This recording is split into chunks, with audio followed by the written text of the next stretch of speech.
the nominees that we have, these people are antithetical to them, but it's not that the nominees that are in office and were confirmed don't have baggage. It's just a different kind of baggage. And so when they look at Pete Hegseth, there'll be a Republican person that said, have you ever been in a situation where you just walked off the job for a week and nobody knew where you were, like Lloyd Austin, when you were in charge of the entire military? Have you ever been in charge of an operation where you just left town and left all of your equipment in the hands of terrorists, $50 billion? Have you ever had that happen to you? Have you ever set up programs where the merit of placing the shells on the target was not important as the proper gender and race in your unit? Have you ever done that? And I think the same thing with Pam Bondi with the DOJ. They're going to say, have you ever got a federal subpoena from Congress the way that Eric Holder did on Fast and Furious and just, tear it up without consequences? And Merrick Garland. Have you ever cooked up an idea like Fast and Furious to sell guns to people in the cartels as if you could trace it? Have you ever, on one single day, coordinated, as Merrick Garland has done? You hired Jack Smith on one day, the third person in your DOJ went to work for Alvin Bragg the same day, and the same day the White House counsel was meeting with Nathan Wade in the White House, all coordinating lawfare. Have you ever done that? Have you ever sent the SWAT teams out to people's homes like, Roger Stone or the President of the United States? So they went through Melania's underwear. Have you ever had a law enforcement group go into somebody at 2 a.m, like James O'Keefe in his underwear, looking for acting as a retrieval service for the Biden? The Bidens lose guns, they lose laptops, they lose diaries, and the FBI then goes out and roughs people up to find them. So there's all sorts of stuff that they do, but it's a different type of activity. It's much more dangerous to the Republic. And same thing with Kash Patel. I think they're going to say, have you ever lied under oath as an FBI person? Well, Andrew McCabe lied under oath 4 times to a federal investigator. James Comey pled 245 times he could not remember all the details of the Steele dossier. Robert Mueller said, I don't remember what the Steele dossier is. I have no idea what Fusion GPS. Those were the 2 catalysts that prompted his appointment as special prosecutor. So they have a very different creed. If you're from a certain milieu or zip code or university or prior resume, then you're getting exempt from doing things, lying under oath like James Clapper did or John Brennan repeatedly, and there's no consequences. And then they come around and say, we're not going to have this person in office because he doesn't have the right experience. But that's what Trump is trying to tell the nation. These people are too incestuous, and they have a certain type of resume and a certain type of outlook that gives them an arrogance and a hubris, and they abuse their authority, and we're not going to do it anymore. And I think that's why we're going to see some fireworks. That is so beautifully said. Steve Krakauer, we need to clip that response and put it everywhere, because that's exactly right. Why are I asked the audience yesterday, because look, Pete's behavior with respect to his many wives is not ideal, Victor, but I don't really care. I'm not marrying Pete Hegseth. I already have a delightful husband who I really adore. It's not my problem. Yeah. It's between him and the women who marry him. What is my problem is a woke military that doesn't get enough recruits, that is in which the men feel totally dejected because they're being lectured on white rage and white fragility and by these, commanders that they're somehow wrong, notwithstanding the fact that all these guys are the ones who are getting killed at an exponential rate, as you've been pointing out. That is my problem. That is something I need to worry about. So if Pete Hegseth is going to go in there and shake that up and stop the wokeness and actually listen to the working class branch of the military as opposed to the brass who runs things and just wants another star. Great. Good. I'd love to see that. It just the past 24 hours have been so eye-opening as you just started dig into the meal. I don't like this any more than you do, but in World War II, George Patton, while he was leading the Third Army to victory and broke apart the German resistance in Europe, was having an affair with his own stepniece in theater. Oh, boy. Stepniece, not his niece, but his stepniece. At the same time, Dwight Eisenhower was infatuated with his British chauffeur, young woman, Kay Summersby. And people were very shocked, and they kept warning Ike, this does not look good. She later claimed they had an affair. I don't know what's true. But if you had taken Eisenhower out of the theater and Patton out of the theater, we would have lost the European War at that point. And that's regrettable they did that. But in the great scale of things, George Patton was an authentic military genius, the likes of which we've never seen before. And Eisenhower had a genius for organization and grand strategy. And people like that were essential to the war effort. And somebody like George Marshall, who was a straight arrow, puritanical, brilliant, honest guy, knew that. And that's why he remonstrated with both, but he kept them both in command, and we won the war. And just the way it is. You know what else? We talked about this yesterday in passing, but JFK was having an affair, as you know, with everybody, but with a 16-year-old White House intern named Mimi Alford. I mean, actual sex with this woman. Who was a virgin. Remember, she was a virgin when she met him.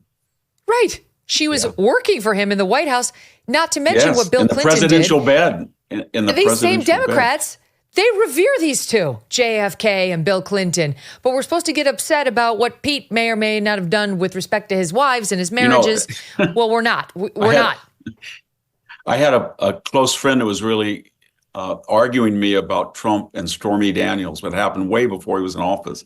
So just as a joke, I said, what bothers me about Trump is his daughter was arranging an affair while he was president. And the guy said, yes, good, Victor. And then I said, then he pulled down his pants and showed the cabinet his sexual. Oh my God, Victor! I didn't know that. I'm so glad. And then I said he had an affair with a young intern right off the White House, and he bedded a virgin. And then the guy said, "Well, that case, I'm glad you." I said, "I just described JFK, Bill Clinton, FDR, and Lyndon Johnson."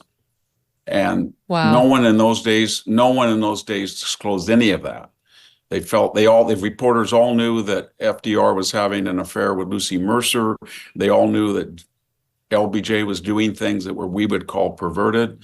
We all knew that JFK was completely uninhibited and out of control when it came to young women. Everybody knew the same was true of Bill Clinton. And these were occurring while they were in the office, not Stormy Daniels years ago. Nobody has made an allegation that Donald Trump did anything untoward with women while he was in office.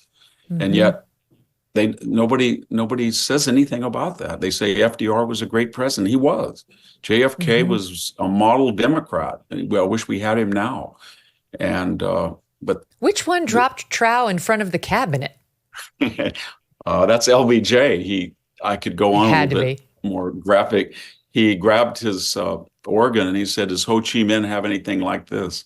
According to Robert Carroll's biography. What? But it's also proven that he would open the door while he was on the toilet and force aides that he didn't like to take memos, and they had to watch him defecate. So I mean, he was a pretty crude person, and yet he's an icon still among the left. And so I guess what I'm trying to say is not to excuse that type of behavior, but there was a time in America, in a much more puritanical time than ours, when people said, it's too bad they don't have character in these particular areas, but we haven't made the argument that because your personal life is suspect, then you're not, it would be nice. You're not going to. The other thing is, where was CBS's Nicole, what's her name, whatever, on the Doug Emhoff allegations? I don't remember her running through the halls of the White House to try to get comment from Kamala Harris on her being married to an alleged woman abuser. There was no interest whatsoever in actually tracking down this woman.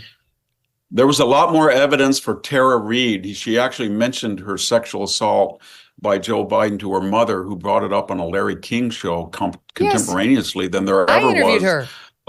Yes, with Susan Blasey Ford. I didn't have a show. I had no I had no tether whatsoever to any news organization. I didn't launch this show. I came out of COVID. I flew out to California to sit down with Tara Reid because no one was talking to her. So I was like, you know what? I'll just put it on my fledgling YouTube channel. I'm giving this woman a forum. And it wasn't because it was a Democrat accuser. I interviewed Trump accusers too.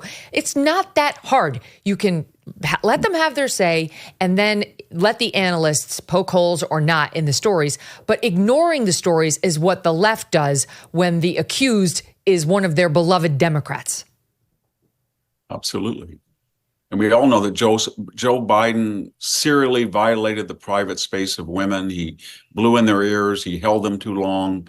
He remarked in a way that was kind of creepy to young preteen girls in the audience. He did such that when he ran, as you remember, in 2019-20, he had to apologize for his behavior. And he said, they called him on it finally. A lot of women came forward and said, you squeezed me, you tried to kiss me, you tried to blow in my ear. And he said, I came from a different generation. That's basically what he said. When it was considered okay, it's not okay. I apologize. But it's just a different standard. Yeah, absolutely right. Now, here's what I was trying to get to. All of this, at least the media piece of it, is having an effect because I put it all under the heading of how dishonest they are, untrustworthy, and how their time in the sun is done.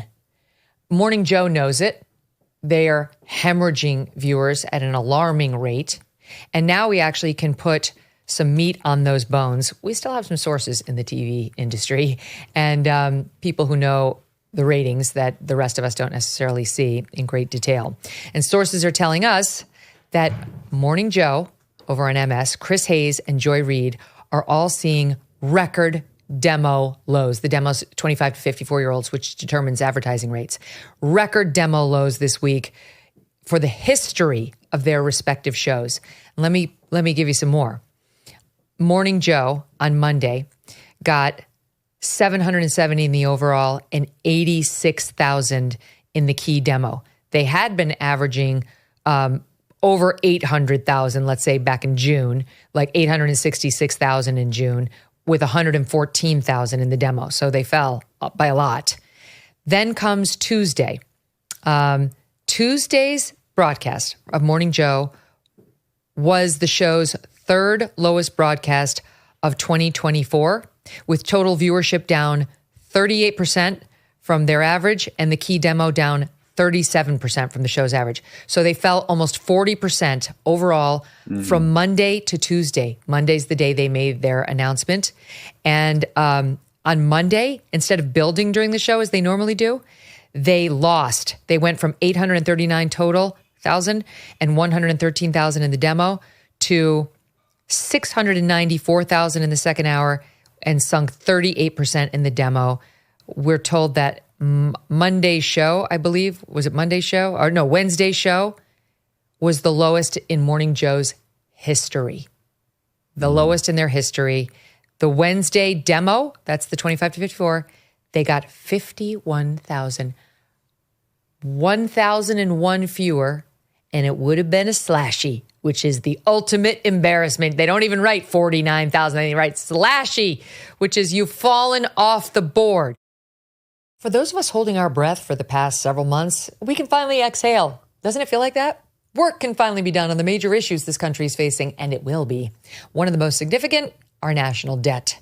The fact is our nation is broke, and that debt is a house of cards that can't be quickly dismantled. So the strategy remains the same. You might want to diversify your savings. This is why I want to tell you about Birch Gold. So many things are out of our control and out of our president's control, so it can be really important to have a safe haven for your savings. Birch Gold Group can help you convert an IRA or 401k into an IRA in physical gold. And the best news is it doesn't cost you 1 cent out of pocket. Text MK to 989898 now to get your free info kit. Plus, right now through Black Friday, you're going to receive a free 1-ounce Silver Eagle for every $5,000 purchased. Protect your savings with Birch Gold. Text MK to 989898 and claim your eligibility for free silver today. Thanks so much for watching. If you like what you just saw, hit the subscribe button for more clips and full episodes.